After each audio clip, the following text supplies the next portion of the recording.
so nice to see so many of you for this particular talk. Now, what we've done with the museum since the last talk, well, if those of you who haven't been to the tower ought to go to the castle and have a look at our suit of armour, because our suit of armour now has a beautiful sword to finish it off. And one of our guides, our head guide up there, has bought or arranged for it to be made specially to fit the suit of armour. So do go and have a look at that. The construction of the study room is going on quite slowly because we're waiting for an extra piece of steel, but it is going ahead. We did have a visit last week. We keep having visits from people, and we had one from Christopher Davey, whose father I told you about last time had a pottery here and who turned out to have been a monuments man and in the last war. And he had dealt with Greece, and the Parthenon was one of his spectacular pieces that he'd arranged for the restoration and getting stuff back from the Nazis and so on. So he came to visit us and gave us some lovely paintings, some more paintings, and his father's sketchbooks, which are rather nice to have because he's quite a well-known artist. What else have I got? Oh, events. We've got a summer party, hopefully at the castle, if the weather is not bad. If you remember last year, our party, we had to decamp at 5 o'clock and come down here because it was so windy. But that's going to be on the 26th of July, Friday night, and we're hoping if there's any money over from the tickets that we can put it towards fitting out the study room where people can sit and study our records and so on. Secondly, we've got a visit to Firle Place and Farley's Farmhouse on Tuesday the 30th of July, and I think at the moment there's 1 or 2 seats left for that, that's all.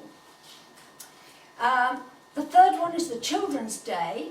That's on the 27th of August. Now, I know you would all like to come and stick and glue and stuff, but if you've got grandchildren or people, neighbours and so on, bring them along and they'll have a lovely day, but there'll be more details of that a bit later on. And we're also very grateful to Rotary Club, who have started to give us some money to buy sticking and glue and paints and stuff, and we're very grateful to the Rotary Club for that. Now, the next talk is actually in the next season, but I mention it now. It's the 19th of September, and I'm going to talk as our tribute to the start of World War II, and I'm going to talk about the start of World War II in Rye. So that's on the 19th of September. Right, now I'm on to our speaker for... Does she want to sit? Do you want to come and sit here? I'm fine. We have got you're going to have one of these chairs. Wheelchair. It's the wheelchair. Right, if I could just introduce our speaker, because sorry about this. I don't want to know at all. Yes, we'll shut the door, then. Not that we're not grateful to see you, of course, but anyway, Kathleen has come from London, especially to talk to her. I first met her, I don't know, 5 years ago or so, and we've been in correspondence ever since, and certainly it's Kathleen's efforts that have made historians look at one of the main sources for the Norman invasion much more in depth than they have ever done before. And I'm sure she'll tell you about that, but we're absolutely delighted, and thank you so much for coming all that way. Kathleen. Thank you, Jo.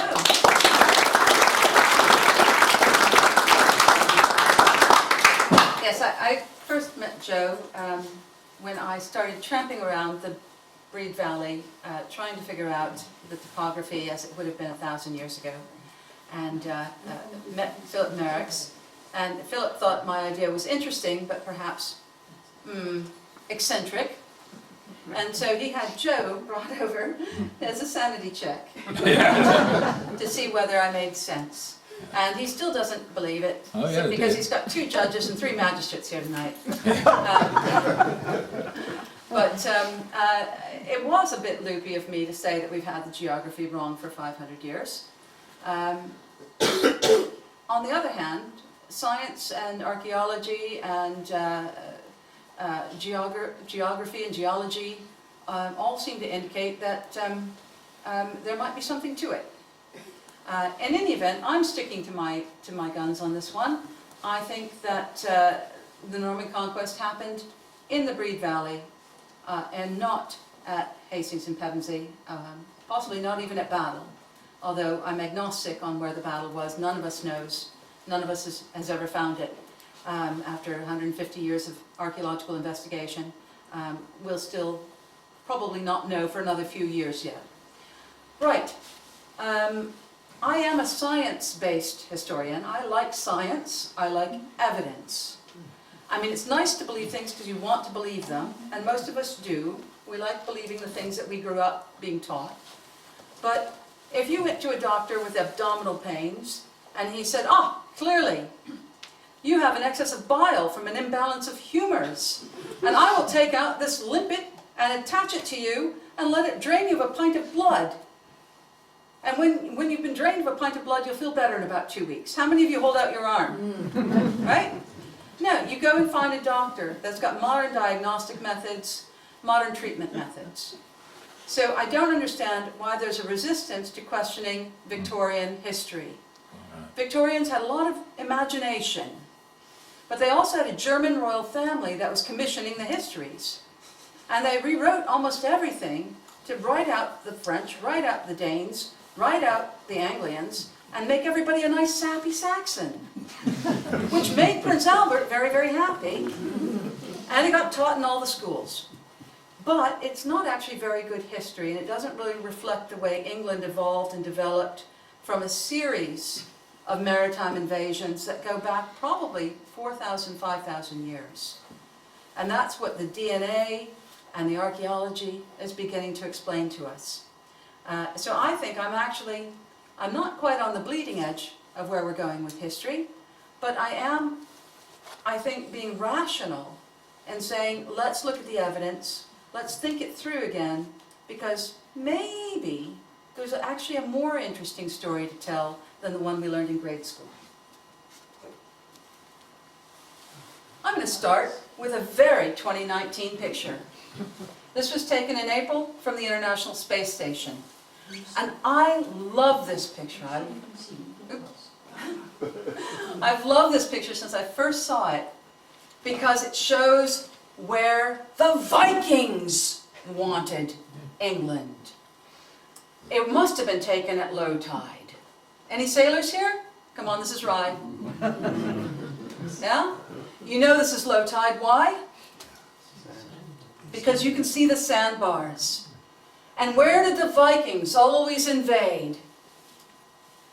Lindisfarne, big sandbar. York, big sandbar. The Wash, big sandbar. Norwich, Malden, the Thames estuary. Well, this has gone green, but it used to be really sandy. The Rye Camber, the Isle of Wight. Boy, did the Vikings like the Isle of Wight. And of course the Severn and Cumbria. Big sandbars. And of course, where did they settle across the channel? Saint-Omer, brilliant sandy port.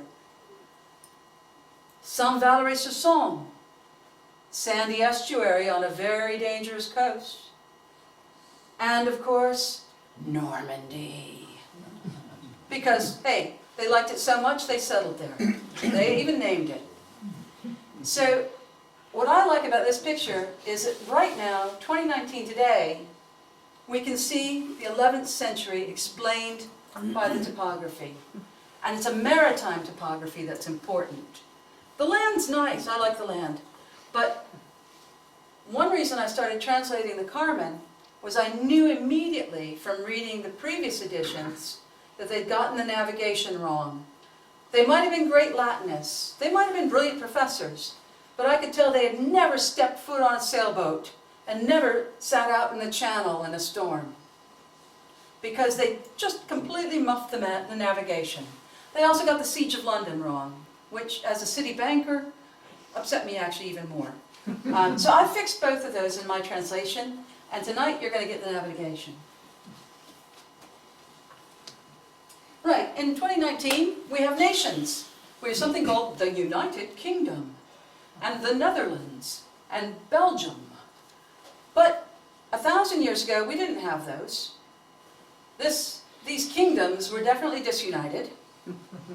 There were Saxons, there were Anglians, there were Danes, there were Scots, there were Picts, there were Welsh, there were Cornish. And they all hated each other and kept killing each other and enslaving each other for quite a long time. We had slavery here longer, about 400 years longer than they did over here. And the reason was because we had so many tribes that really liked invading each other and enslaving each other. We're really good at division. Although they're still pretty good over here as well. In the Netherlands, of course, you had the Saxons and the Dutch, and you had the Frisians. The Frisians were mariners, the Saxons were farmers, right? And in Belgium, you had the Flemish. The Flemish were mariners, the Franks were farmers. And they never really got along very well. And they still don't, actually, if you go over there. There's two dialects of speech in Belgium, completely different. The Flemish speak completely different language than the French. And obviously they speak to each other when they have to. And the Frisians speak a completely different dialect than the Germans. And of course we know all the different dialects of the United Kingdom. I'm lucky if I can understand some of them. Once we get up there, I have trouble. Or for that matter over there too. But generally, well, okay, estuary English in London is a bit tough too. But the point is that 1,000 years ago, when society was tribal, you had maritime tribes that considered themselves distinct and superior to the hinterland farming tribes. And in fact, they made a living by subjugating the hinterland tribes and saying, we'll protect you. Just share some of the nice grain and cattle you're growing with us. Else we'll just come and take it. And that was a very valid business model, worked for thousands of years. So, 11th century mariner realms, there were people. There were Dani, there were Angli, there were Daki, there were Flamingi, there were Franki, and there were Normanni. And it really mattered which one you were. And oh, those are just the mariner tribes. I've skipped all the agrarian hinterland tribes there. But it really mattered which one you were, because which one you were determined who your king was and what law applied to you. To be law-worthy was very important, but it was determined by your identity within a tribe. So an Angli was not subject to a Saxon king or Saxon law, even if he was living in Wessex. He could only be held accountable under Anglian law. Or the Danes, obviously in the Dane law, it's written in their treaty that Alfred signed when Alfred won, right? That the Danes have their own law, and no Dane is subject to English law. He must be held accountable under Danish law. So it was actually really, really important to the mariner tribes, because they were trading all over, going coast to coast, to know which law applied to them. Now, navigation. This is a very important point, which you sailors will appreciate. All navigation was coastal. Nobody wanted to be out in these big empty waters at night. And it was tide by tide. So you would anchor during an adverse tide, and then as soon as the tide was flowing in whichever direction you wanted, proceed again. So it was very, very important to know where the safe anchorages were. I've put little anchors here in some of them. So you've got Dives, Fécamp, Sainte Valerie, Ouessant, and you'd wait at Ouessant for the right weather. You wanted a nice south wind, and then you would cross on one tide to Puebla-Nece, which was an anchorage. It wasn't a place in the landscape, it was a place in the seascape. And the same coming from the other direction, the Danes would come down from Jutland, they'd stop at Utrecht, they'd stop at Antwerp, they'd proceed to Bruges, they'd proceed to Ypres, they'd proceed to Saint-Omer, and then from Saint-Omer the Vikings would cross to Sandwich on one tide and start looting England. Right? It makes perfect sense when you think about it.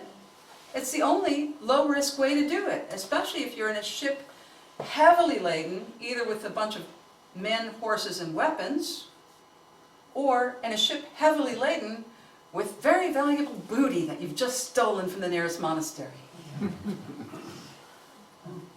So, going back to 1065, which was the year before 1066, obviously, was a very busy year. And what's interesting, I'm talking about the navigation of the Norman Conquest. Did you know that there were 5 navies involved? I didn't, before I knew about this, I knew about Duke William coming over with the Normans. What I didn't appreciate was in 1065, there was a lot going on, and it involved a lot of different navies. First of all, Harald did something that no Saxon had ever done before, because he wasn't a Saxon actually, he was a Dane.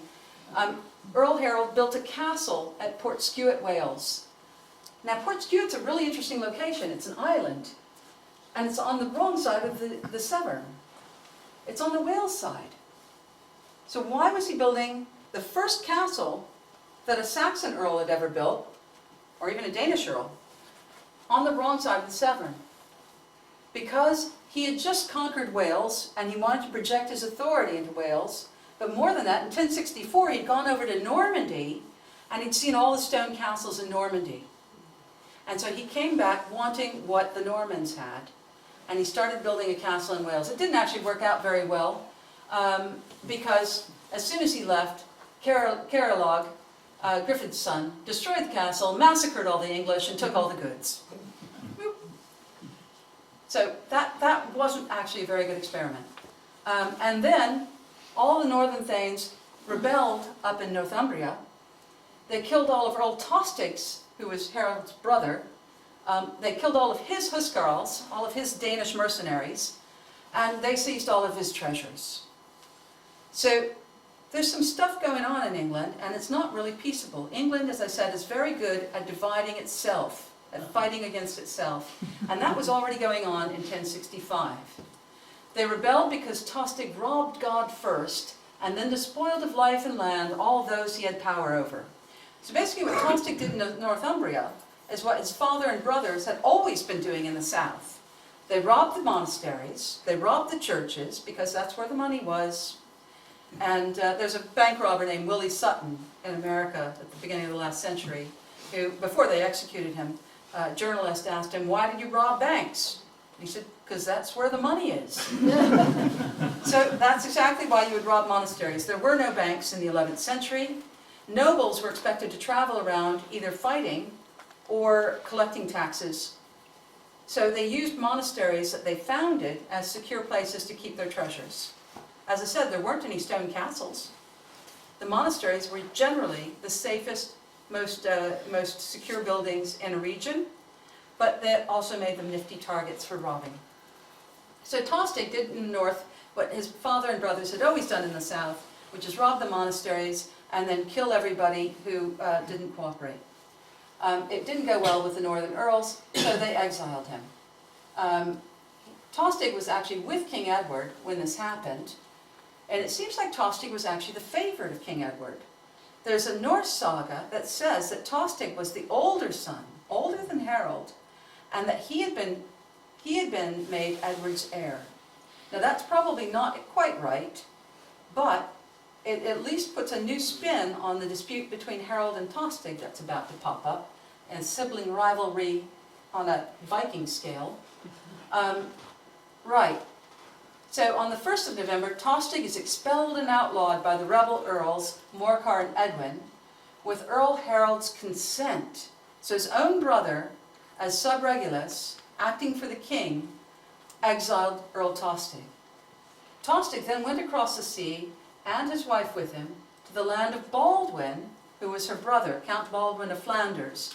In fact, in the English accounts at the time, they always referred to it as Baldwin's land, because it wasn't called Flanders back then. They just called it Baldwin's land, because every ruler had been named Baldwin so far.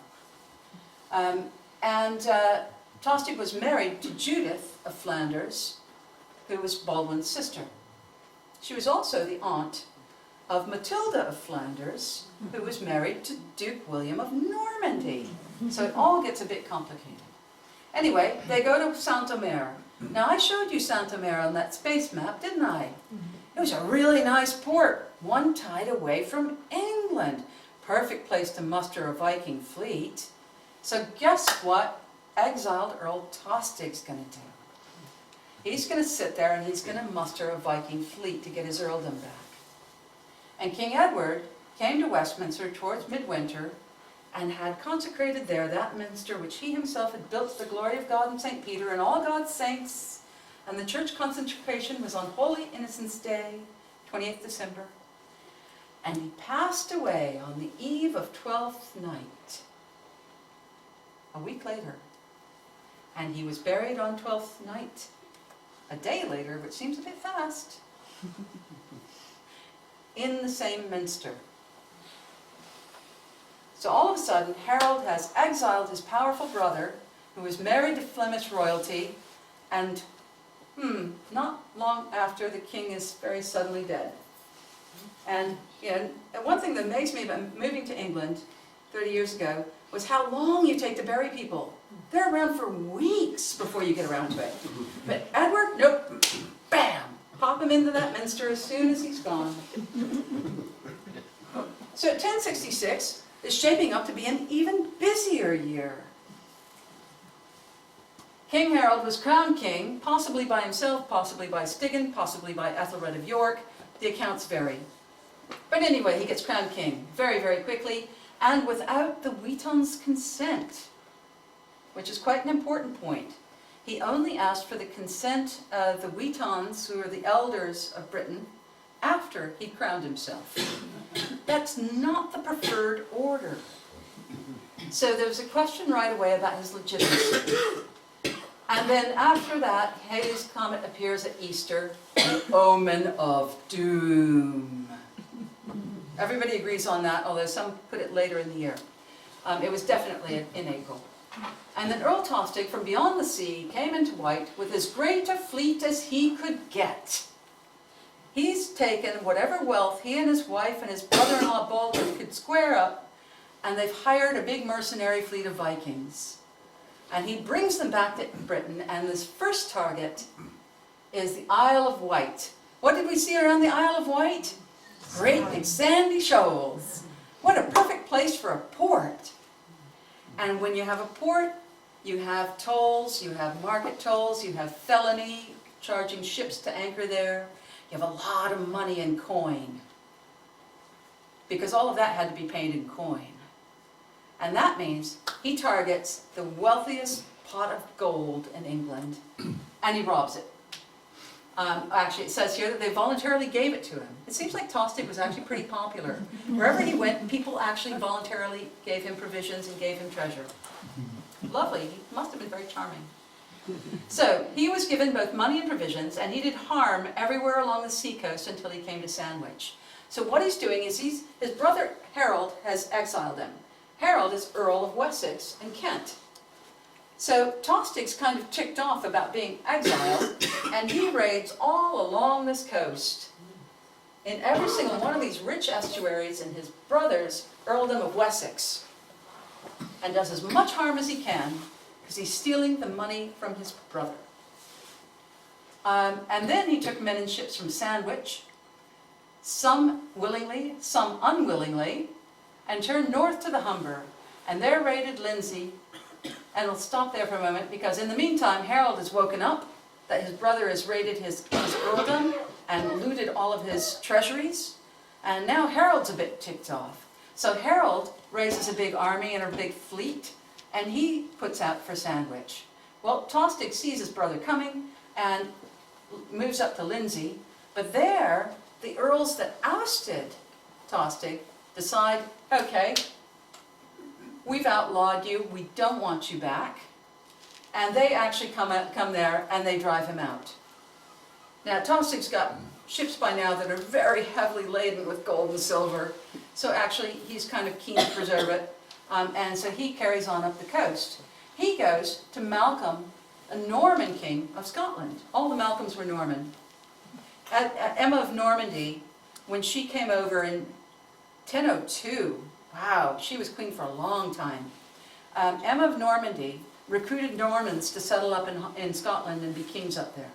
So all the Malcolms of Scotland, Norman kings.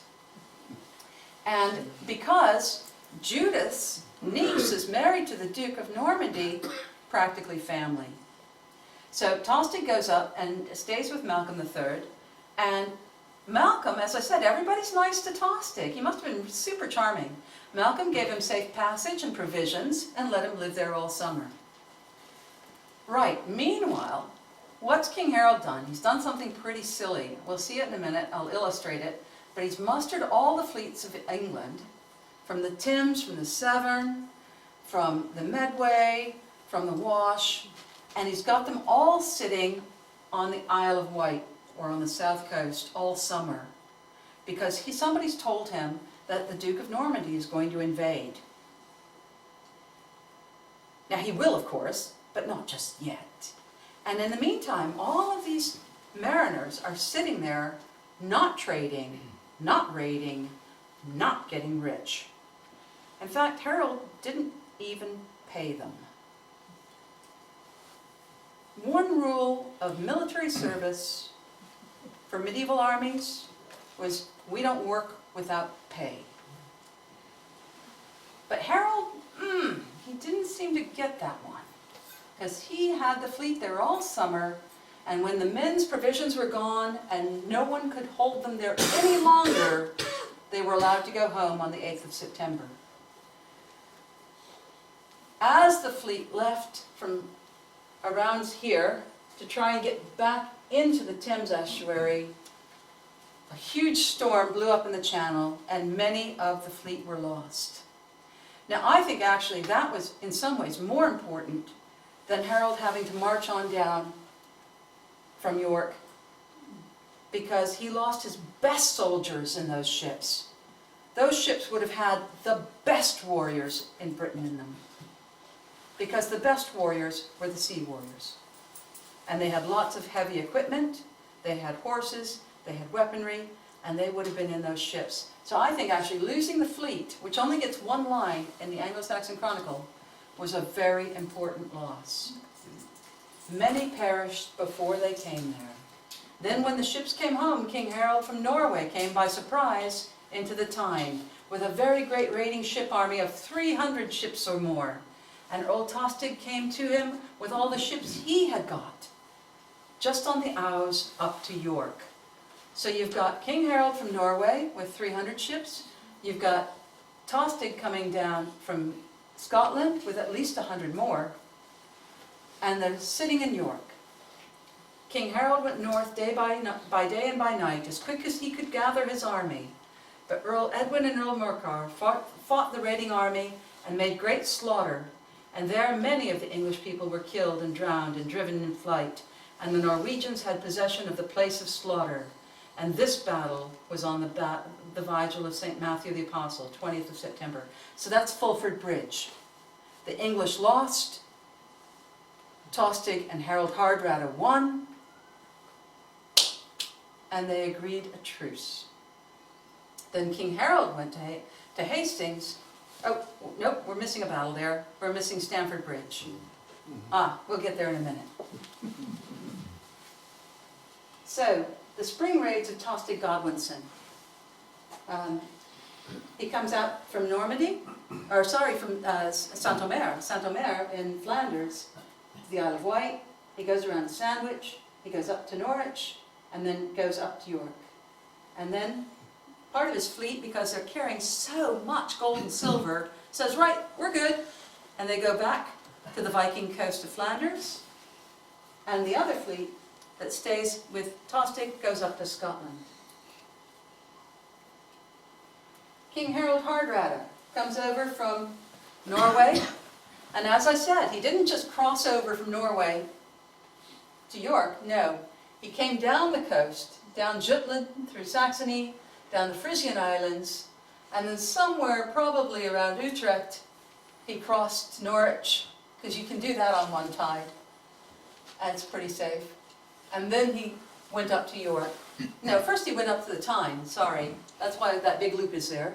He went up to the Tyne, and then when Tostig met him at the Tyne, they both come down to York. Oh, notice that I've got the tide levels about 4 meters higher than today, so that this is a much bigger estuary, and look what we can see here. We can see that what would be, what's all now landscape, is seascape. And look how deep the Wash goes, tidal all the way to Cambridge. And look at that lovely estuary at York. Ever wonder why the Vikings kept taking York from us? Because it was really, really, really good estuary. So then Tostig comes down,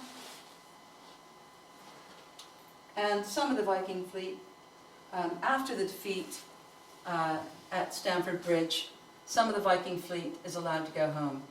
According to most of the texts, there was around 460 ships in the combined fleet of Tostig and Harald Hardrada. Only 25 ships were allowed to go home after the Battle of Stamford Bridge. That's how big the slaughter was there. So that even though King Harald Hardrada's son, King Olaf, was allowed to leave after making truce and agreeing, taking an oath of peace, they only needed 25 ships to get home. That was a big loss for them. And that's going to hit him later back in when he has to contest for the Norwegian kingdom with Denmark. So King Harald was playing defense this whole time. He comes out of London, he goes around to the Isle of Wight, he makes the other fleets meet him there. They sit there all summer, they don't get paid, they're a bit ticked off, and as they try to go home, boy was their luck rotten, only some of them make it back.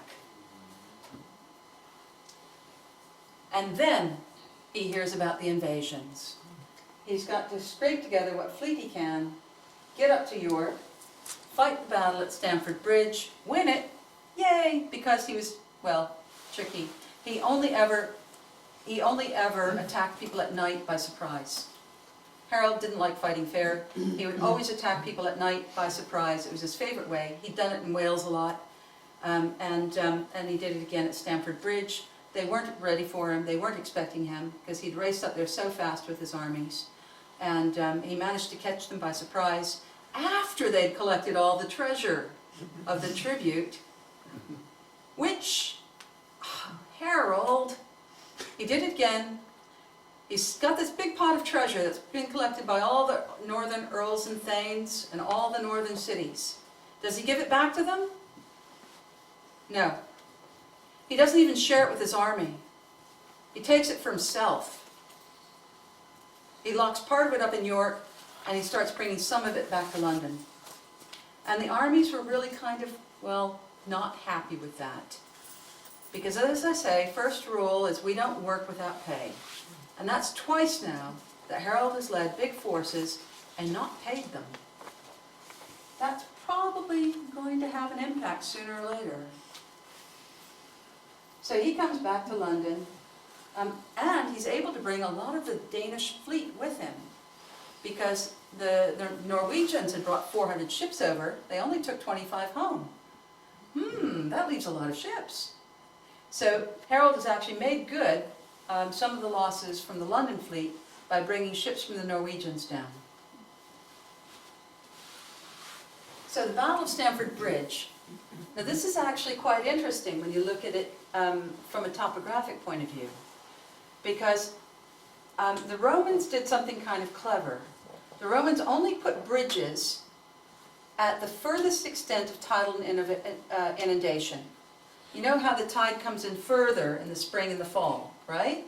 The Romans knew that. It was the same 2,000 years ago. And the Romans would put their bridges, which were stone, at the very limit of tidal inundation, so that that bridge would never get washed out, right? And so Stamford Bridge was one of those bridges, and it was at the absolute limit of tidal inundation. And we know that this was still navigable because we're told in the Chronicles that those 25 ships that the Norwegians took out were rowed out until they could make sail. Of course now it's all green and pasture land, if not suburbs. But back then, it would have been the top of a great tidal estuary that would have been used for trading into York, right? And when Harald mustered, he mustered in Tadcaster. He then marched through York to Stamford Bridge, and he attacked from the other side of the bridge, as I say, a surprise attack that they weren't expecting. Because they were all camped below the bridge on the estuary, they weren't expecting an attack from the north. So, the Tostig submitted to King Harald Hardrada, and he was his ally. They occupied York and were given tribute, hostages, and provisions. Tostig and Harald Hardrada returned to their ships, made truce with Northumbria, and this is actually something you don't hear very often. They actually agreed that they were going to jointly invade England. Northumbria wasn't part of England back then. And Northumbria was very, very independent, and they were mostly Danish. So the Northumbrians actually allied with Harald Hardrada for the conquest of England. Northumbrian earls and thanes then gathered tribute and hostages, because you always celebrated an alliance by giving gifts and hostages. And if you broke your oath, bad things happened to the hostages. So King Harald of England mustered his fleet and army at Tadcaster, par his lith ficald, which is actually a really interesting thing to say, because at there, his leith means fleet. It means fleet. It means fleet of ships. Now, obviously, you couldn't have a fleet of ships at Tadcaster. But what you could have is a fleet of ship warriors, right? So his lithsmen, we've all seen lithsmen in some medieval histories, right? So what he was really doing was rallying his lithsmen, and they then proceeded through to York. King Harald Hardrada and Tostig removed to Stamford Bridge, because that was a nice, comfortable place to receive all the tribute that you were going to ship down this estuary to your ships to take back to Norway. But it didn't work out that way for them, because the English mounted a surprise attack beyond the bridge at night on the 25th of September. Harald Hardrada and Tostig were killed, along with a great slaughter of the Norsemen and the Flemings. Right? So we know that the Norsemen had come from Flanders, because they'd mustered in Flanders and brought more Flemings with them. And King Harald allowed royal son King Olaf, with the Bishop and Jarl of Orkney. I told you there were 5 navies involved. Even Orkney got in on the game in 1066, to return to their ships under truce and retreat home with few survivors in 24 ships. Aww. But we won't get invaded again from Norway. So, the Norman invasion. Right, let's kick off, because Duke William of Normandy has not been resting on his laurels this whole time. He had been told by King Edward that he was the heir to the crown of England. He'd been kind of planning on it. And in fact, when Earl Harald came over in 1064, he accompanied an envoy that brought with him a ring and a sword, 2 of the 5 royal regalia, in token of William's succession to the crown. So he wasn't very happy with being left out. The Carmen Widonis is the most complete account of the Norman conquest. That's the book you'll see on the table over there later. But there are other accounts that also give various views. The Carmen says there were 600 ships, which is a reasonable number for Normandy. Let's say we had 470 from the combined Norwegian and Flemish fleets. So I think 600 is a good guess for Normandy. Wace says 696 ships, according to his father. But somebody else said 3,000 ships. It was William of Jumièges who said 3,000 ships. He was a bit of a propaganda artist, actually. He made lots of stuff up. He was writing for, at that point, King William, about 10 years after the conquest. And of course, he wrote things that would delight the king. You know, like having 3,000 ships instead of 600. But 600 is more a reasonable guess. William of Poitiers isn't far out. He says 1,000 ships, more than the fleet of Agamemnon. They were big on classics in Normandy. They had really good education over there. And then a later Norman ship list names 1,000 ships, so fairly accurate. Now, the navigation. Well, no, I've got a better illustration. Here we go. Now, there's only one English account of the Norman conquest. You'd think it was a pretty big event in history that somebody would have written about it, right? But no, there's only one actual English, Old English account, and that is the Anglo-Saxon Chronicle. And they actually don't give a lot of detail. But what they do is important to the geography. Earl William came from Normandy into Pevensey. Now, that Pevensey didn't exist back then. there was a ruined castle over there, yes, and there were 12 cottages and salt pans, because King Edward wrote about that in 1054. But there was no town there was no church, there was certainly no port. Hephnasea actually, quite sensibly, means almost the Ness waters. Ea meant waters. Ness, in every language pretty much around the globe, means headland. And Pewe, Pef, meant almost. So, near the Ness water, on the eve of St. Michael's, and as soon as they were fit, made a castle at Hastingaport. That's the port of Hastings. It isn't Hastings. The town didn't exist in 1066. The castle didn't exist in 1066. All of that was post-conquest. But something did exist called Hastingus, which was a big region. It was the Cape of Hastings, more or less. And Hastingacaster, there was a fortress, but we just don't know where it is because it's been lost. So this then became known to King Harald, and he gathered a great raiding army, and he came against him at Harnapuldran. Now, there was this historian in Victorian times who saw that and said, oh, that means old apple tree. They mustered at the old apple tree. Now, if you're trying to muster armies from all over your kingdom, you want them to have a geographic reference they're actually going to find, right? Old apple tree is not a really permanent or sensible or easily identified geographic reference. So I think it means something more sensible. Harena meant sandy anchorage in Latin. It's how we get our word arena, because they would pour a bunch of sand into the middle of the stadium for combat, right? We still have arenas, don't we? Well, and Harena was a sandy anchorage and a really useful place to know in the seascape for mustering. So I think Haranapuldra meant the anchorage of Appledore, which is actually a very sensible place to muster a fleet. And probably everybody in England, certainly anyone who was a ship mariner, would have known that. And William came upon him by surprise before his people were marshaled. So in the English version, you have William trying to attack poor King Harald by surprise. In all the Norman versions, you have wicked King Harald trying to attack William by surprise. Okay. And nevertheless, the king fought very hard against him with those men who wanted to support him.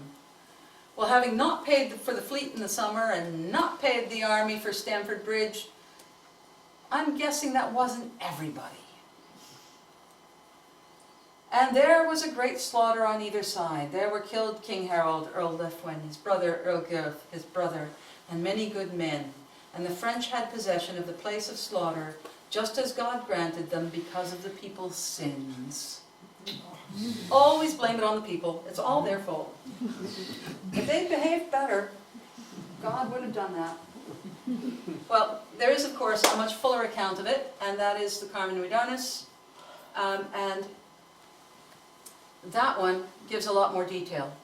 So one reason why I translated this, and this has been 6 years of my life now, is that I thought a lot of the detail wasn't actually appreciated by the earlier translators. So, some of it was, they were good, but some of it, if you haven't actually been on a sailboat, if you haven't actually been to sea, if you haven't actually crossed the channel a few times, you're not going to get some of it. So, for a long time, storms and incessant rain prevent you leading the fleet across the strait. Well, William put out from Dives on the 12th of September. What else do we know happened around the 12th of September? Oh yeah, we lost most of the English fleet in a big storm. It actually makes sense they got caught by the same storm because the channel's not that big. While you wait a favorable wind, both raging sea drives you back and tossing surf curls in the east wind. Then there was lament, and hope of passage was denied to you. And like it or not, that was actually a really hard, difficult thing to translate. Like it or not, at last quitting your coast, you turn the fleet to another shore. So he He's already left Normandy. He's 100 miles out. What's he going to do? He goes to Saint Valery-sur-Somme, because look at the shore. It doesn't actually look very hospitable. So he's left here, which is a nice sheltered port, with his 600 very valuable ships. He stopped at Fécamp and anchored there, but that's not a big enough port for 600 ships, not to feed men for 2 weeks. He doesn't have any choices along here. He's got to go for St. Valery, which is a big estuarine port, very sandy, very shallow, very sheltered, and also able to feed a large navy and army. Because St. Valery collected all the produce from Amiens and this whole region for shipment so that they could feed the army there, which makes a lot of sense. You want to feed the army if they're going to be sitting around for 2 weeks. And the horses. Very important to keep the horses fed. That's a lot of forage and water for horses. Vimeu, which means, actually this is quite interesting. The Carmen uses the word Vimeu, Vimachi, for Saint Valery-sur-Somme. Why would it do that? Vimeu is 15 kilometers away. Ah, but Vimeu was the administrative capital of the region. And you named a port for the administrative capital. So the port of Hastings might be 8 miles from Hastings-Castor, right? In the same way that Saint Valery-sur-Somme was 15 kilometers from Vimeu.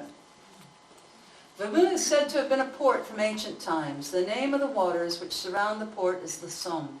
The people are exceptionally shrewd in combat, thoroughly reliable, often providing hospitality to the wave-tossed. Above the port is the fortress of St. Valery. Now this is actually irony. This is being a bit funny, because the sailors at St. Valery were notorious pirates. I mean, even by 11th century standards, they were pirates.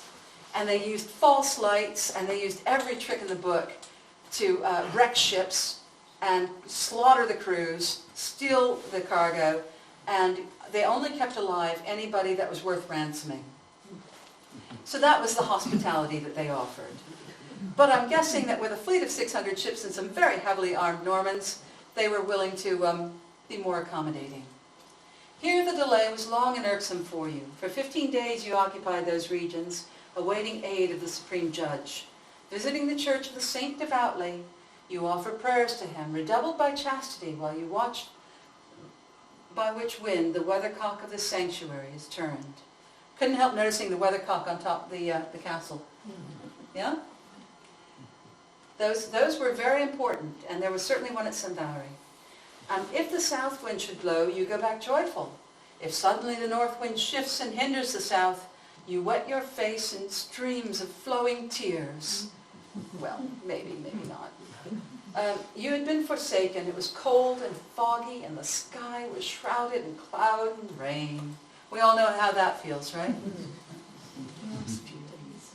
But it gets better. Michaelmas was about to be celebrated around the world, and God granted everything according to your wish. At once all men were of one mind and like purpose to entrust themselves to the Navicomp Scene. Though spread out, they converged joyfully, nor delay as each man rushes to his duty. Some step the mast, others labor to rig sails upon the raised masts. Many gather the knight's horses to board the ships.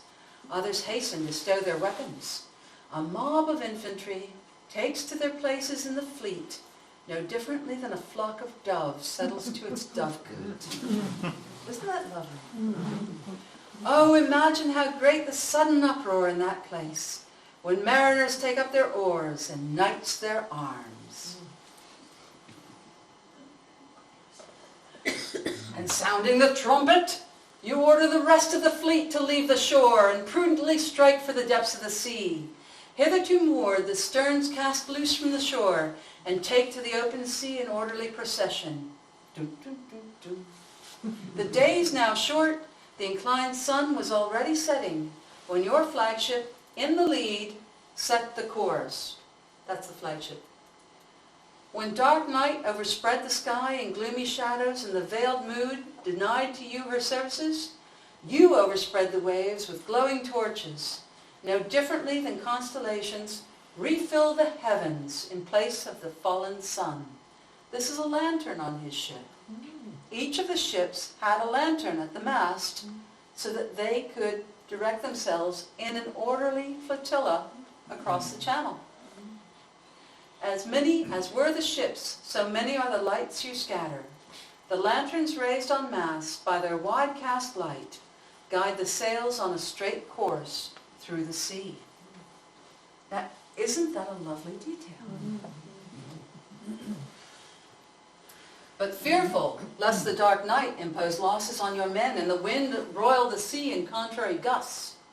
So that's adverse tides and adverse winds. You order the ships to stations so the curved anchor might restrain their sterns. In the middle of the sea, you make a sea harbor. You advise the sails be laid down, pending the morning ahead, in order that your exceedingly weary people might have rest. Now this is the bit that we all bollocksed up the first time we translated it. I got this wrong the first time I translated it. In the middle of the sea you do what? Make a what? In medio pelagi, yeah, that's middle of the sea, all right. Lightus adesiphacus, you make a shore to appear. How can you make a shore appear? Well, lightus doesn't just mean strand, it also means arc. And the mystery was solved for me, blindingly, clearly, by a fellow named Charles Stanton, who wrote a book called Norman Naval Warfare in the Mediterranean. And he had this picture in it. In the middle of the sea, you make a sea harbor. They link together their sterns with chains. Only the in-ships drop anchor, so they won't be fouling each other the next day when they let loose. And you put the archers, the bowmen, in the bows of the ships to defend in case anybody attacks you. So you have your archers in the front of the ships defending, and within the arc of the stern, you put things like the horse transports, and the ships that are not very good at navigating, not very good at maneuvering, so that they're protected. Isn't that lovely? I stay in touch with Charles because I just think he's brilliant. It's a great book. If you're really interested in naval warfare, absolutely superb book. And the thing to appreciate is the Normans had been retaking the Mediterranean for 50 years before the Norman conquest. They retook Apulia, they retook Calabria, they put the Pope back in Rome, they retook Sicily, and they were taking the war even further east.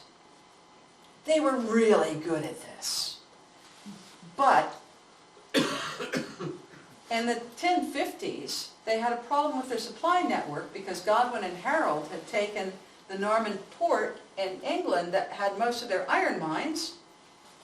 So they were actually willing to come back and help with the Norman conquest in 1066. And so we get some very experienced Norman navigators from the Mediterranean and some very experienced Norman archers and crossbowmen, and we bring them into the Norman fleet that's going to invade. Now, in the middle of the sea, you make a sea harbor. Where are you making your sea harbor? Ad Pawenasea, at almost the Ness waters. It was an anchorage in the seascape, not a place in the landscape. Look at this. They're clearly under sail. They've got the steering oar out. They're looking for land. They are not landing. They're in the seascape.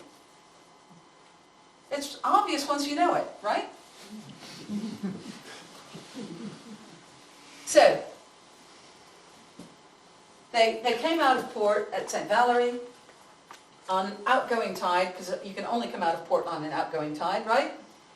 And they muster somewhere around Etaples, Buisson, right around here anyway, they wait out the adverse tide, and then on the next flowing tide, with a south wind, they cross on one tide as a fleet, and they muster again on the other side, because if you have a fleet of 600 ships, you're going to want to. Where? Pevensey, Pefnisey, which I think has a modern name, Lid, which comes from the Danish Leith. Where have we seen Leith before?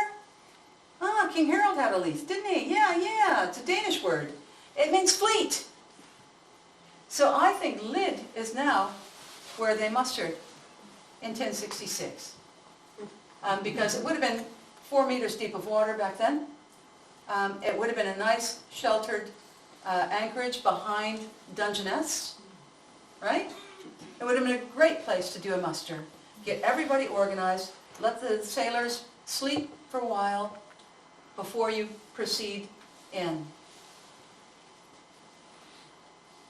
I'm not sure why I have this here. I'll skip that for a moment. So, but after reddening daybreak shone on the land and the sun cast its rays over the world, you gave the command to make way, to set light sails to the winds. So this is saying they haven't landed. They anchored for the adverse tide so that the sailors could have some rest, and then they make way on the next tide when there's daylight and they can see it where they're going. You ordered that the anchor fixing the raft be weighed, right? Because the sea harbor formation, you only needed 2 anchors. The 3rd hour of the day overspread the earth. When leaving the sea behind, you reach a sheltered strand. They're not on the sea coast. They're 3 hours from the sea. From the sky, a gleaming long-tailed comet foretold the English doom. Yeah, okay, that's late. Depopulated of its terrorized settlers, the happy land owed to you, embraced you and yours in a calm basin. Now this was actually, okay, I have to say, translators in the last century had it rough. They really did. I had digital images of the manuscript, which is really, really tiny Latin, about 2 millimeters high. It's really, really small writing. When they say Frankish minuscule, they mean really minuscule. I got the first digital images of the manuscript. I could blow it up big screen. They couldn't do that in the last century. I could take phrases like sino placido that confused me, and I could Google just sino placido.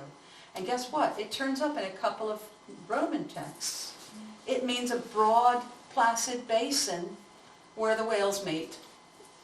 Actually, in Natural Historia, that's where the whales mated. But here, it means placid basin in the Brede Valley, which was then an 8-mile deep estuarine port, quite lovely. And it was also Norman. It belonged to the Normans until Harald and Godwin had stolen it from Navicomp Abbey in 1052 and slaughtered all the monks and the settlers. So as far as the Normans were concerned, they were coming into their own territory. They weren't in England when they were here. They were in Ramesläge, which is what it was called in the Doomsday Book, which means Rome's law. Remember I said that whose law applied was really an important point?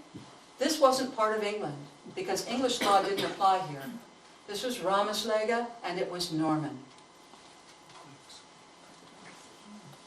Oh. Yeah. I'm not sure how that progressed without me touching it. But after reddening daybreak shone on the land, and the sun cast its rays over the world, you gave command... Oh, no, we've already done that bit. Yeah. Oh, I know what I wanted to, the point I wanted to make here. There was actually another point to be made here. Bayou Tapestry. This is the landing, right?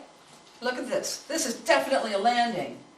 They're taking the mast down. There are no sails. They are punting the boat in, which means this is really shallow water, right? This is not a steering oar. He's punting the boat in, right? And look at the horses are stepping off without even a ramp. So that means it is a firm strand, right? And this guy, he's only got his pants rolled up to the knee. And the picture where Harald lands at Ponthieu, the pants are rolled into his waist. Okay? size trousers. Trousers were tucked into his pants, I should say. Sorry, but sometimes I slip. But more importantly, look at these boats here that are all nicely lined up on the strand. What's changed between this boat and these boats? Empty. Oar ports. Every single one of these boats has the oar ports open. Think about how much stitching's involved there, right? To make that detail of opening up the oar ports is significant. Otherwise, you wouldn't have those seamstresses doing it. And here, this one, I was so lucky. I had a client fly me to Reykjavik to pitch the Central Bank of Iceland on something. Forget it, it wasn't important. But I got to go to the Viking Museum while I was in Iceland. I got to walk on the deck of this ship, and I got to see why that's important. Swiveled oar ports. These oar ports are on a wooden swivel, a pivot, so that they can be shut at sea and pinned and opened in port so that you can row, right? So what they're telling us with those open oar ports on those ships is that from now on, those boats are going to be used for estuarine raiding. They're going to row up to 10 to 10 and raid 10 to 10. They're going to row to, Breed, oh yeah, let's raid Breed. They're going to row everywhere in the Rye Camber. Romney, let's raid Romney. Oh, some of our boats got lost there because the guys that raided Romney got killed. But William makes up for that later. But what this is telling us is that from now on, they're in such a sheltered estuary, they won't need sails anymore. They're going to be rowing everywhere. So isn't that a cool point? Fearing to lose the ships, you secure the beachhead and fortify it with palisades, and pitch the camp therein. You restore the strongholds that were lately destroyed. You station garrisons that they may defend them. Now, Wace says that when the Normans came over, they brought panels in the ships that they could just pin together for palisades. Now, you'd only do that if you knew where you were going, right? There's no accident where they were going. They knew where they were going. And they knew the condition of the land. They knew that the fortresses that had been there had been ruined because Godwin and Harald had destroyed everything when they raided in 1052. But in 1066, they brought portable palisades, pinned them together, had a nice safe camp with the ships on the inside when they wanted them, and then they restored the strongholds. And this is what you see happening here with all these diggers in the Bayeux Tapestry, the Castellum at Hastingacastra. Now we don't know where that was, but it wasn't at Hastings. It was somewhere in the Brede Valley, either at Udimore or at Icklesham, somewhere largely around there because that was the best part of the port. And then they built a tower, which then is where William sits around and negotiates with Harald. Now, what's nice is I looked around to see if I could try and identify features in this area that made sense of this. This is a Norman church. Oh, this one. This one is an 11th century Norman church. This is the picture from the Bayeux Tapestry. Were there any Norman churches around here? Ah, yes, there was one at St. Leonard's at Eyam, which is now Winchelsea, right? It looked just like this. Sadly, there's not even that much of it left anymore. There's just a bit of rubble on the ground. But we have a drawing of it from the 18th century, so we can see it looked pretty much just like that. And then also, where was this big mound thing? That looks kind of weird. What is going on there? There is actually a big mound on Winchelsea, on the western end of it. And there definitely used to be a stone tower. Again, we have images that were drawn of it from the 18th century and 19th century. It's gone. We don't know where it is now. They might find it. They found the castle recently. But the point is it's not crazy to say that what's being shown here is relevant to the archaeology that we're now seeing in Winchelsea.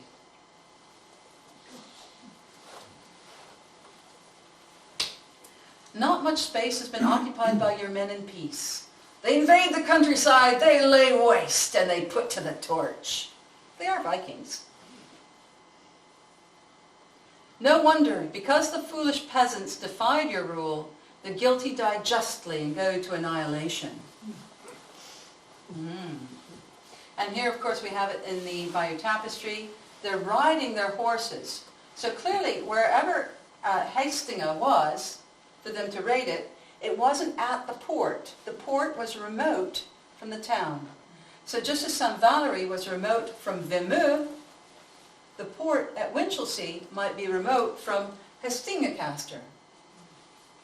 And they go and they raid it and they take all the cattle and they kill the men and they take the women and children hostage. One Englishman kept hidden under the sea cliffs. He sees the countless ranks stream forth and the fields that shine full of gleaming weapons, homes devoured by blazing flames, the tribe of treachery, done to death in a frenzy of steel, and the tears which children shed at the slaughter of their fathers. He swiftly mounts a horse, he hastens to tell the king. The king had returned from war, laden with rich booty. Yes, hadn't shared. Okay, so that's pretty much the navigation. I'm sure you're all curious about where they were camped and where the battle was. And this is the bit I always have trouble with. I don't know. None of us does. After lots and lots of archaeology, we still don't know. But if what we can agree is that the English army and fleet mustered at Appledore, and the Norman army and fleet mustered here in the Brede Valley, then when they meet for a battle, it's probably going to be somewhere on the roads that allow for access into this region from that region. Because those guys are marching, heavily armed. They're only able to bring with them what they can carry. They've got no provisions. They've got no resupply network down here. So they're going to probably follow Roman roads, right? And the Roman road would have come through Roberts Bridge, and I think that there was also a ford. Yes, there was a ford that came down through here. So if we then just look at the hills around the Brede Valley, we might eventually find a battle. It's unlikely to be St. Helens at Orr. That's the tallest peak, but it's kind of a long way for either of them to go. I actually don't think it's a very high peak. I don't think it's a high hill, because according to the Carmen, William could see Harald clearly on the summit, defending himself against attackers and killing Duke William's men. So that seems to me like it couldn't have been a very steep hill if somebody down here can see the summit. So there's some nice small hills. Could have been at Westfield, could have been here, could have been here. If you use a topographic map, you can maybe guess a bit.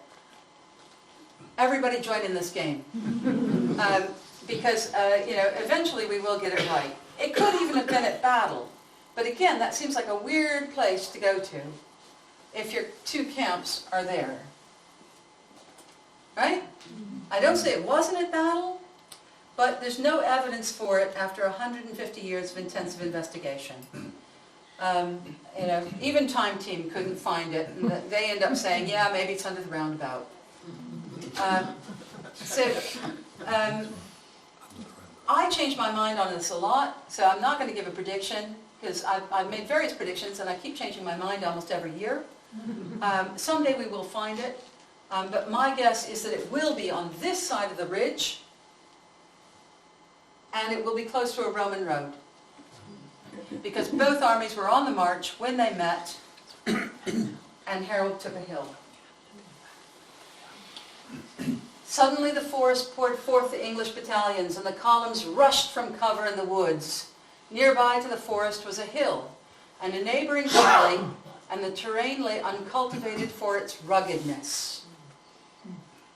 As is the custom for the English, pressing forth, crowded together, they seized this place for the service of Mars. A people ignorant of war, they spurned the comfort of horses, and confident in their strength, they stand their ground on foot, and they think it the highest glory to die in arms, lest the land pass under the yoke of another. King Harald ascended the hill to wage war against the enemy, and he protected both his flanks with his noblemen. At the summit of the hill he fixed his standard and ordered the other standards planted by his own. Now, again, I spotted something which should have been kind of obvious, but maybe wasn't. This is Harald's standard. That's actually a Danish wolfskin. It's a red-dyed wolfskin, which was the totem of all the Danish kings. So what's kind of cool is Harald was, well, his mother was Gytha, Thorkel's daughter of the most successful Viking of all time, Thorkel the Tall. And his father, Godwin, well, he was a bit of a thug and a warlord and a sea lord and a Viking who served King Canute and became an earl to Canute after winning various battles in the Baltic. So Harald was actually our last Danish king. He wasn't a Saxon king at all. It's like saying that Israel's had the occupied territories for 50 years, so their children are called Palestinians, right? No. If you conquer a land and you take it over for your country, you call it by your name, not theirs. Which is why we speak English and live in England, because the Angles were the Danes of the north, and they conquered the south. And even if Harald lived in Wessex, he was a Dane, and he carried a Danish wolfskin to the battle. So that's it. That's my navigation of the Norman Conquest. You've had 5 different navies, various different complicated journeys, lots of loss of ships, lots of loss of men, lots of loss of life, and loss of a kingdom. Oh no, actually, the making of a greater kingdom.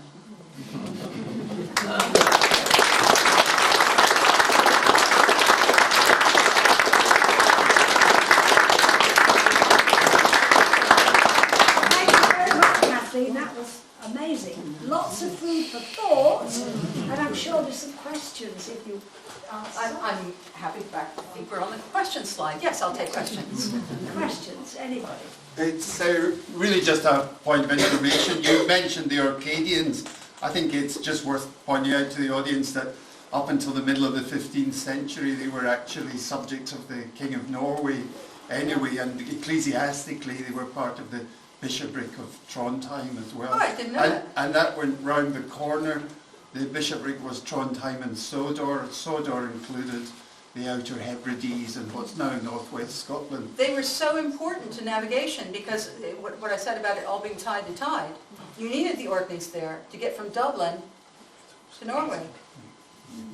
And similarly with the Outer Hebrides, they were on the way, as it were, Yeah. on the Isle of Man. Thank you, I didn't know that. I learn new things every time I come down here. Part of the Orkney fleet, I could just say, while we're just on this topic, part of the Orkney fleet was Erland and Paul, who were the sons of Macbeth. Ooh. Sorry, next.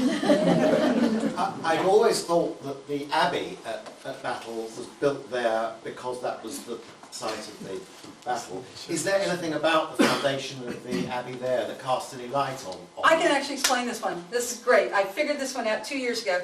I go to something wacky called the Battle Conference, which is all the 11th century medievalists. Boy, we're a sad lot. And for the first time in 20 years, 2 years ago, it was held at Battle. And there's not a lot of accommodation. It's a rather small town, right?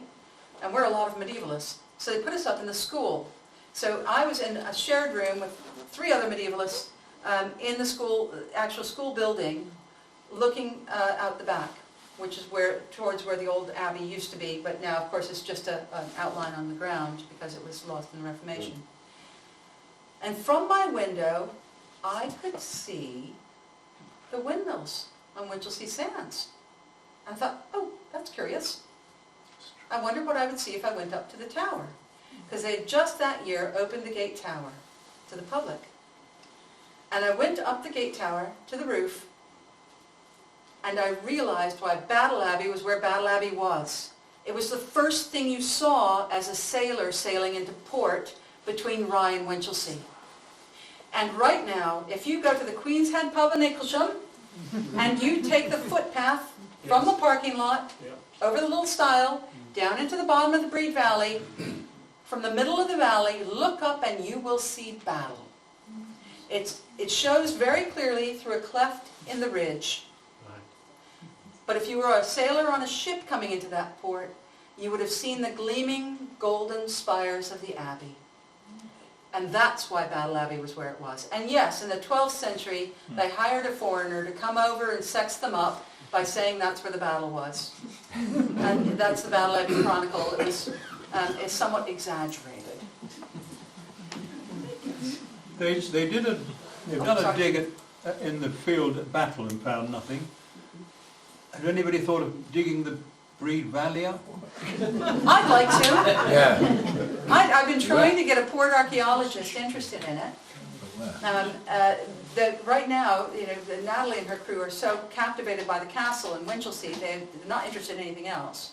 I am trying to get an archaeology team to dig up the valley, with, of course, landowners' consent. And Watch the this other point, St Valerie, that was on the coast. St Valerie was an island, actually, just as Rye was an island back Oh, then.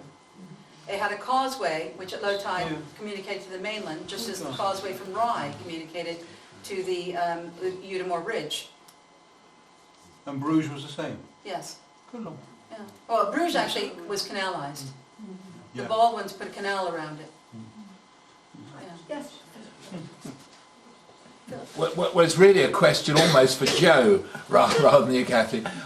When we first met, as you said, I got Joe along just to see whether...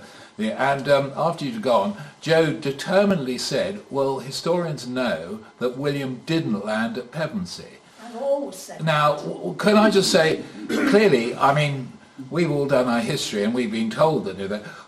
What I'd like to ask Joe is, why are you so certain that William didn't land at Pevensey? I'm with you on this, but what gives you thought? Today, that historians are very seldom geographers. And I'm a Very true. historical geographer. And the landscape, although it has changed since then, was never suitable. They'd have had to get their horses off, and to get to Hastings, if that's what they said they did, they'd have had to put the horses back on again. They'd have to walk across It was 12 miles of ridiculous. seascape. And Yeah. I say, my father used to come across the North Atlantic with live cattle. And once they got them in the pens, they jolly well never moved them again until they got them across the Atlantic. No way would they put them on and put them off. It just didn't make sense from any point of view to get up to Battle or to get to Hastings. It just never made sense. I did think Bulverhithe might have been a suggestion, but we don't know. It certainly, in my opinion, was not Pevensey. What I can say on that, there is actually an authoritative resource called, it's a navigation guide written in the 12th century called De Viis Maris, The Ways of the Sea. And it actually details every single port and every single anchorage. Remember that word Harena? Haren Apeldoorn? I learned what Harena meant from this guide because it uses it like every other sentence to mean anchorage. And it details every single port and anchorage between York and India. Literally. Literally. Because it was written to help warriors go on crusade. And it says very clearly, for Hastings, there is a castle and a town, but there is no port. The port of Hastings is 8 miles distant at Winchelsea. And it says, it names a castle on the Ness, remember that word Ness we've seen? On the Ness, where we know Pevensey is, but it doesn't say anything about a town or a port. Can I just develop the occasion? Because clearly there seems to be three very good reasons to support your theory. Firstly, Joe's determination that it didn't take place at Pevensey, which seems to make sense. Secondly, that it was a really good anchorage in the area which is now Romney Marsh, So, and thirdly, it was friendly territory owned by the Normans. That seems very good. Three pretty good reasons. Because it had been owned by the Normans from the time of King Canute, it was given to them in 1017. Navicomp Abbey received it in 1017 by charter from King Canute. They knew where every single freshwater well was. They knew that there was forage for the horses. They knew where to raid in the vicinity for additional supplies. In terms of logistics, it was a very low-risk choice for them. And of course, you could sail all the way up, almost to Settlescombe. Yes, at the seasonal high tides, it was tidal to Settlescombe. Just getting back to the slide where it's got the Harald and the English people, and then in the Brede Valley, yes, Yeah. the Norman and army fleet there. Yeah. So would they have, if they were going to do their battle, would they have paddled their ships up as far as they could go and then get out and march? I actually Or think would that's they exactly right. I think that they would have, they would have done the same thing that was done over here. They would have taken the masts off, the sails off, and they would have used them as transports to get as far as they could up here. So And I know that there was a causeway. Yeah, it goes across the Bodiam. Bodiam, The road- thank the you. road was Bodiam. Bodiam, it's right here. It goes across the Bodiam. And so that's where I think that they took the road, because this was a Roman road from Bodiam. So, and that would put them on a Roman road that would put them on any of these hills. And then the Normans would have either been marching on this Roman road that goes down the Icklesham Ridge, or alternatively, they could have used their transports and crossed over to Udimore and walked up the Udimore Ridge. So, but either way, you've got that much equipment and men and horses, you're going to want to follow the Roman roads. So that's my clue I'll give you. Can I ask one question? Why was it that the sea level was 4 metres higher than now? A lot of reasons. There was something called the medieval warming period, which is a period of climactic warming, much like we're going through right now. And the projection is that we'll have sea levels 2 meters higher again by the end of the century. Philip's going to have seaside property there. Again. So it's also, the landmass of England was lower. It got pushed up by some very violent earthquakes in the 13th and 14th centuries. There were a series of earthquakes, and what they did was they deepened the English Channel, which used to be, when it was Doggerland, it wasn't, it was land, and it gradually got slightly deeper and slightly deeper. But these earthquakes deepened the channel, and they pushed up the landmass either side. So the Netherlands and Frisia get pushed out of the water on that side, and Sussex gets pushed out of the water on this side, probably by a meter or so. I don't know for sure. I'm not a historical geographer, but probably by about a meter or so, through the series of earthquakes, not just one, although that would have been fun. What we do know is by the 13th century, the king had to form a commission on valleys and facciaties, dikes and ditches, because all of this area had silted up, and it happened all over England. Happened in the Wash, happened here, happened in the Severn, and because they were really dependent on liminal lands, on marshes, were hugely economically prosperous, they were very upset about losing them. And so they had a royal commission to see what they should do about losing them. So that's evidence for being suddenly lifted up. And then the other thing that happened was siltation. These are sandstone ridges. Sandstone erodes relatively quickly. And where does sand go? Down into the basin. And that raises another problem. The French weren't very well behaved. They would come over to take home loads of gold and silver and cattle and grain and wool and everything else they could take away. They brought sand ballast with them to cross the channel, dumped it here before they came into port. You can't do that for very long. So within a century, what you find is the ports here silting up and becoming unpassable, and Powinasea, wherever it was, Powinasel, wherever it was, had silted up so that by the 13th century, King John had to give the burgesses of Powinasel a new place to live on the strand by that old castle thing. So that's why the Charter of Pevensey is dated 1207. So you have a lot of things going on that change the topography relatively quickly.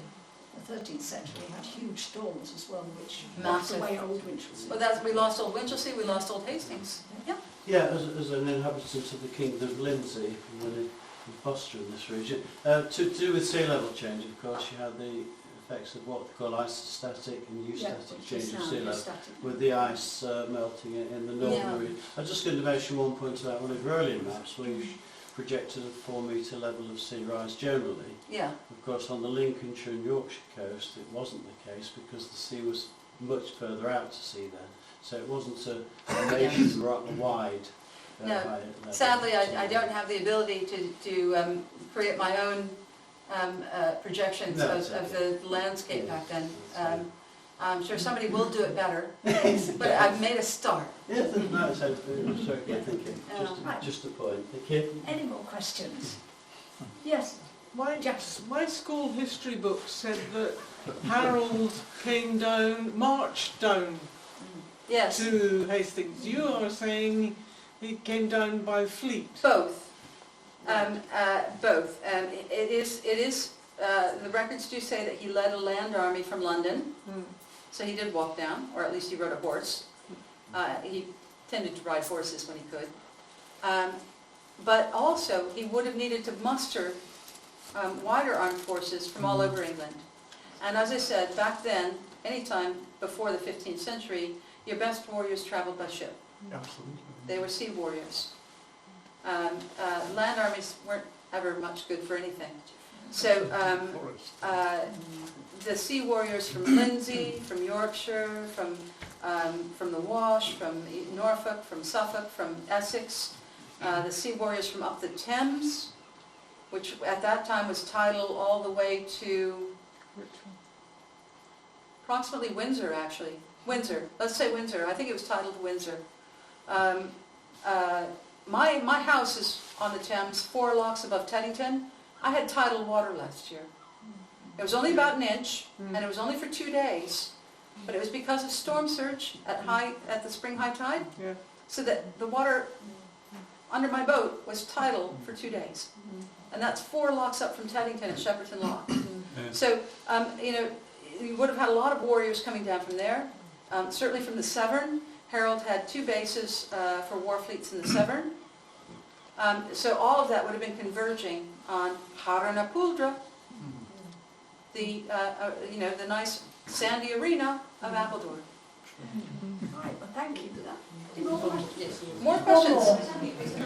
Sue? Quick question. That's all right. Who wrote the column? I do.